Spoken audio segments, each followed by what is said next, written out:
শাকিব খানের পরিবারের অভিযোগ নিয়ে মুখ খুললেন বুবলী। বুবলী শাকিব খানকে নিয়ে আলোচনা যেন থামছেই না।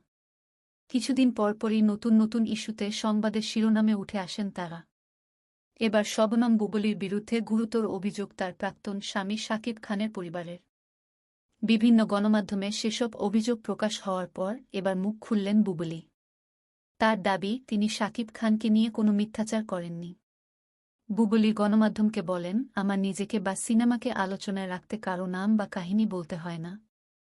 কারণ আমার এবং সিনেমার জন্য গণমাধ্যম কর্মীরা, সিনেমার টিম এবং দর্শকরাই যথেষ্ট। বরং আপনারা দেখছেন কারা আলোচনায় থাকতে একের পর এক সিরিজ নিউজ করে আমার নাম নিয়ে যে কোনো প্রোগ্রাম বা সাক্ষাৎকারে কথা বলেই যাচ্ছে বছরের পর বছর।